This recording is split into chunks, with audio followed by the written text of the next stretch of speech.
ધોરણ 10ની જૂન મહિનામાં લેવાનારી પૂરક પરીક્ષા માટે ગણિત માટે બેઝિક સ્ટાન્ડર્ડ હોય, બેઝિક મેથ્સ હોય કે સ્ટાન્ડર્ડ મેથ્સ હોય તેમની માટે ખૂબ જ ઉપયોગી, ખૂબ જ મોસ્ટ આઈએમપી 100% આવવાનો છે એવો દાખલો છે આ ખૂટતી આવૃત્તિનો મધ્યક શોધવાનો. તો જો કઈ રીતે ગણીએ છીએ આ દાખલો વિદ્યાર્થી મિત્રો કરી જ લેજો. સેક્શન ડીમાં 100% દાખલો હશે તે ખૂટતી આવૃત્તિનો. જો મધ્યક આપેલો છે 18, ખૂટતી આવૃત્તિ f શોધવાની છે. આ રકમ છે.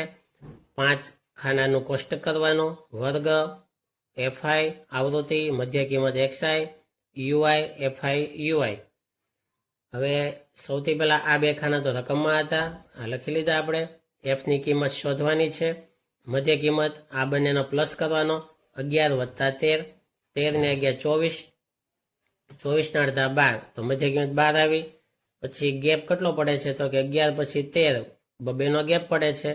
તો બબેનો ગેપ લખી અને અહીંયા નીચે લખતા જાય 12, 2 14, 14 ને 2 16, 2 18, 2 20, 20 ને 2 22, 22 ને 2 24. પછી UI હવે નિયમ પ્રમાણે વચ્ચે ધારવાનું હોય તો અહીંયા f શોધવાનું હોય ને ત્યારે તમારે ખાસ જે f શોધવાનું હોય તેની સામે એ ધારવાનું છે. f ની સામે 20 મધ્ય કિંમત છે તેને આપણે એ ધારી લઈએ. એની સામે 0 લેવાનું છે. ઉપર બધા માઇનસ લેવાના, -1, -2, -3, -4. નીચે બધા પ્લસ લેવાના, +1 +2 +1 +2. ગુણાકાર fi અને ui નો જો ગુણાકાર આવશે તો 7 ચોક 28, 6 તેરી 18, 9 દુ 18, 13 એકા 13. આ માઇનસનો ટોટલ -77, પ્લસમાં 5 એકા 5, 4 દુ 8, 8 ને 5 13, 77 માં 13 જાય તો -64 આવશે. હવે આ સૂત્રમાં x bar a plus sigma fi ui છેદમાં સિગ્મા fi ગુણ્યા h કિંમત મૂકી દઈએ. આ f પ્લસ 44 છેદમાં લઈ લઈએ.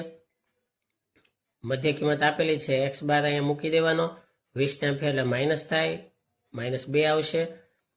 માઇનસ માઇનસ પ્લસ થાય છે. આ છેદનો ક્રોસ ગુણાકાર અહીંયા આવશે, 2 છેદમાં આવશે. 2 સાથે 2 ઉડાડી દઈએ, 44 આમ ફેરવી દઈએ, માઇનસ થાય તો f બરાબર 20 આવશે. Thank you very much.